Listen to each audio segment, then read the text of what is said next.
ഇന്നൊരു കിച്ചൺ ടിപ്സുമായിട്ടാണ് നിങ്ങളുടെ മുൻപിലേക്ക് വന്നിരിക്കുന്നത്. ഒരു എളുപ്പ വഴിയാണേ. നമ്മൾക്കൊക്കെ എല്ലാവർക്കും ഇഷ്ടപ്പെട്ടൊരു കാര്യമാണ് കൂർക്കക്കറി. പക്ഷെ ആ കൂർക്ക ഉണ്ടാക്കാൻ നമ്മൾക്ക് എന്തൊരു ബുദ്ധിമുട്ടാണ്.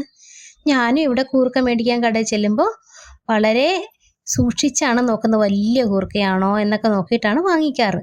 പക്ഷെ കഴിക്കാൻ ടേസ്റ്റ് ചെറിയ കൂർക്കയാണ് തോന്നുന്നു. അതെ, കഴിക്കാൻ ടേസ്റ്റ് ചെറിയ കൂർക്കയാണ്. പക്ഷേ ഇപ്രാവശ്യം ഞങ്ങൾക്ക് ചെറിയ കൂർക്കയാണ് കിട്ടിയത്.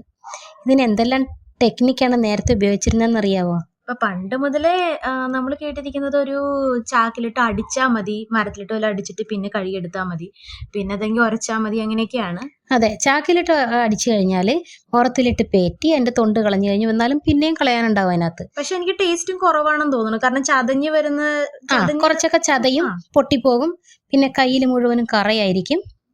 അങ്ങനെയൊക്കെ കുറച്ച് പ്രശ്നങ്ങളൊക്കെ ഉണ്ട്. അങ്ങനെ ക്ലീൻ ചെയ്യുന്ന പറയുമ്പോ തന്നെ പിറ്റേ ദിവസം വല്ല പരിപാടി ഉണ്ടോന്നാണ് നമ്മൾ ആലോചിക്കുക. കൈ മുഴുവനും കറുത്തിട്ടായിരിക്കും പോവുക. പക്ഷെ അത് കഴിഞ്ഞ് പിന്നെ ഇത്തിരി എളുപ്പമായ പണി വേറൊരെണ്ണം വന്നു. നമ്മൾ ഫ്രൂട്ട്സ്, ഉള്ളി ഒക്കെ വാങ്ങിക്കുമ്പോൾ ഒരു നെറ്റ് കൊട്ട കിട്ടും, നെറ്റിന്റെ ഒരു വല കിട്ടും. അത് നീ ചെയ്തിട്ടുണ്ടോ? നെറ്റിന്റെ വല വെച്ചിട്ട് ഒരു 2 നെറ്റിന്റെ വല എടുത്തിട്ട് അതിന്റെ അകത്ത് കൂർക്ക ഇട്ടിട്ട് ഉരച്ചെടുക്കുക. അപ്പൊ വേറൊരു പണി കൂടെ ഞാൻ ചെയ്യുവേ. എന്ന് വെച്ചാൽ നമ്മൾ ഈ ഫ്രൂട്ട്സ് ഒക്കെ മൂടാൻ വേണ്ടിട്ട് ഒരു നെറ്റ് കൊട്ടയില്ലേ, അത് അതിനേക്കാളും വലിയ പാത്രത്തിന്റെ അകത്ത് വെച്ചിട്ട് വെള്ളം ഒഴിച്ചിടും. എന്നിട്ട് ഇത് ഉരച്ചതിന് ശേഷം നേരെ ഇതിനകത്ത് മുക്കി പൊക്കുമ്പോഴേക്കും കഴുകണ കാര്യം എളുപ്പവും പിന്നെ ഇത് ക്ലീൻ ചെയ്യുന്നത് എളുപ്പവും. അങ്ങനെ ഒരു പണി ചെയ്യാറുണ്ട്. നെറ്റിന്റെ വലയിൽ ചെയ്യുമ്പോഴും ഞാൻ അങ്ങനെ തന്നെ ചെയ്യണം. ഒരു പാത്രത്തിൽ വെള്ളം എടുത്തിട്ട് ഓരോ പ്രാവശ്യം അലക്കണ കല്ലിലിട്ട് ഉരയ്ക്കും, നെറ്റിന്റെ അകത്തിട്ടിട്ട് പിന്നെ ഈ വെള്ളത്തിൽ മുക്കും. അപ്പൊ ഓരോ പ്രാവശ്യം കഴുകി വൈറ്റ് കളറിൽ തന്നെ വരും. പക്ഷെ എന്നാലും ചില വശത്ത് അഴുക്കുകളുണ്ടാവും. പിന്നെ നമ്മൾ കത്തിയെടുത്തിട്ട്, കാരണം കൂർക്കയ്ക്ക് ഇടുങ്ങിയ വശങ്ങളുണ്ട്, ചുളിഞ്ഞ വശങ്ങളൊക്കെ ഉണ്ട്. അതിനകത്തുള്ളതൊക്കെ എടുക്കണമെങ്കിൽ തീർച്ചയായും കുറച്ച് സമയം തന്നെ എടുക്കും. ഇപ്പൊ ഞങ്ങൾ വന്നിരിക്കുന്നത് ഒരു എളുപ്പ വഴിയുമായിട്ടാണ്. നമുക്ക് ആ വീഡിയോയിലോട്ട് ഒന്ന് പോകാം. കണ്ടോ, ഇത് ഞാൻ കഴുകി വൃത്തിയാക്കിയ കൂർക്കയാണ്. കഴുകി വൃത്തിയാക്കിയിട്ട് വേറൊരു ടെക്നിക്ക് കൂടെ ചെയ്തിട്ടുണ്ട്. അപ്പം നമ്മൾ ആദ്യം ചെയ്യേണ്ടത് നല്ല വൃത്തിയായി കൂർക്ക കഴുകിയെടുക്കണം. കാരണം ഇത് കഴിഞ്ഞാൽ ഇനി നമ്മൾ കഴുകുന്നില്ല കേട്ടോ. അതുകൊണ്ട് നല്ല വൃത്തിയായി മണ്ണും കല്ലും കട്ടയും ഒക്കെയുള്ള കൂർക്ക കഴുകി വൃത്തിയാക്കിയ ശേഷം നമ്മൾക്കൊരു കുക്കറിലേക്ക് എടുത്തിടുക. എന്നിട്ട് അത് മുങ്ങാൻ ഭാഗത്തിന് വെള്ളമൊഴിച്ച് ഗ്യാസിൽ വെച്ച് ഒരു 2 വിസിൽ എടുത്ത ശേഷം ഒന്ന് തണുക്കട്ടെ. തണുത്ത് കഴിയുമ്പോൾ അത് കോരിയെടുത്ത് തണുത്ത വെള്ളത്തിൽ കഴുകി കൊണ്ടുവന്ന് അതേ പാത്രത്തിൽ വെച്ചിരിക്കുന്നതാണ് നമ്മൾ ഈ കാണുന്നത്. കണ്ടോ, ഇതിനകത്ത് അഴുക്കും മണ്ണും ഒന്നും ഇല്ല, നല്ലോണം ക്ലീൻ ആക്കിയിട്ടുണ്ട്. ഇനിയാണ് ഇതിന് എളുപ്പ വഴി പറഞ്ഞുതരാൻ പോകുന്നത്.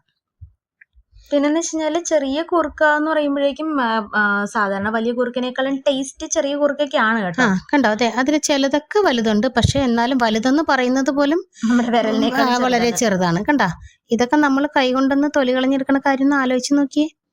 തീരെ പൊടി കൂർക്കയുണ്ട്. എന്തായിരിക്കും ഈസി ടിപ്പ്? അതെ, ആ ടിപ്പ് എന്താണെന്ന് നമുക്ക് നോക്കാം. ഇനി ഇതിനകത്ത് ഒരു കത്തി കൊണ്ട് ചെറുതായിട്ടൊരു വര ഇടുക. എന്നിട്ട് ആ വരഞ്ഞതിൽ നിന്ന് ഇങ്ങനെ തെന്നിച്ചു കഴിഞ്ഞാൽ, ഒന്നിങ്ങനെ തെറിപ്പിച്ചു കഴിഞ്ഞാൽ അതിൻ്റെ ആ തൊലി സുഖമായിട്ട് പോകുന്നതാണ്. കത്തി കൊണ്ടൊന്ന് മുറിച്ചിട്ടൊന്ന് തെന്നിച്ചതാ, കണ്ടോ, സുഖമായിട്ട് തൊലി പോയി. കണ്ടോ, ക്ലീൻ ആയിട്ടുണ്ട്, വൃത്തിയുണ്ട്, നല്ല എളുപ്പമാണ്, കയ്യിൽ കറ പറ്റുകയില്ല. കണ്ടോ, ഞാൻ അത്രയും ചെയ്ത് കഴിഞ്ഞു. കണ്ടോ, ഒന്ന് തെന്നിച്ചു കഴിഞ്ഞാൽ തെന്നിച്ചാ മതി. കണ്ടോ, ആഹാ, ഞാൻ ആദ്യമായിട്ടാണ് ഇങ്ങനെ ചെയ്യുന്നത്. ഇത് കൊള്ളാം, ടെക്നിക്ക് കൊള്ളാം. ഇത് നിങ്ങളും ചെയ്തു നോക്കണം കേട്ടോ. ഇതിൻ്റെ ടേസ്റ്റ് ഒട്ടും നഷ്ടപ്പെടുന്നില്ല. കാരണം ഇതിൻ്റെ തൊലി കളയാതെയാണ് നമ്മൾ പുഴുങ്ങിയെടുക്കുന്നത്. അപ്പം അതുകൊണ്ട് ഗുണവും പോകില്ല. തൊലിക്ക് പുറത്തുകൂടെയല്ലേ ഇതിൻ്റെ ആവി കയറുന്നത്. അപ്പം അതുകൊണ്ട് ഇതിന് ഗുണം പോകുന്നില്ല. പിന്നെ ഉപ്പ് ഉണ്ടാവില്ല. നമ്മൾ ഉപ്പിട്ടാലും ഉപ്പ് അകത്തേക്ക് കയറി പിടിക്കില്ല.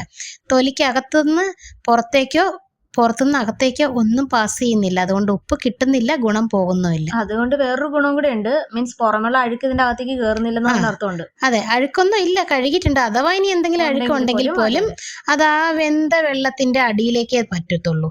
ഈ കൂർക്കയിലേക്ക് ഉണ്ടാക്കുന്ന സമയത്തും അതെ, നമ്മൾ മുൻപ് പഴയ കാലം മുതലേ നമ്മൾ സ്റ്റൂ ഉണ്ടാക്കാനായിട്ട് ഉരുളൻകിഴങ്ങ്, ക്യാരറ്റ് ഇതെല്ലാം തൊണ്ട് കളയുന്നത് ഇങ്ങനെ ഈ ഒരു രീതിയിൽ തന്നെയാണ്. പുഴുങ്ങിയ ശേഷം തൊണ്ട് കളഞ്ഞെടുക്കും. ഈ വീഡിയോ നിങ്ങൾക്ക് ഇഷ്ടപ്പെട്ടാൽ ലൈക്ക് ചെയ്യണേ. അതേപോലെ തന്നെ ഇത് ഉപകാരപ്പെട്ടെങ്കിൽ മറ്റുള്ളവർക്കും ഉപകാരപ്പെടാൻ വേണ്ടിയിട്ട് ഷെയർ ചെയ്യണം. പിന്നെ ഇനിയും ഇതുപോലെയുള്ള വീഡിയോകൾ നിങ്ങൾക്ക് ലഭിക്കണമെങ്കിൽ സബ്സ്ക്രൈബ് ചെയ്യണം കേട്ടോ. ഓക്കേ. Thank you.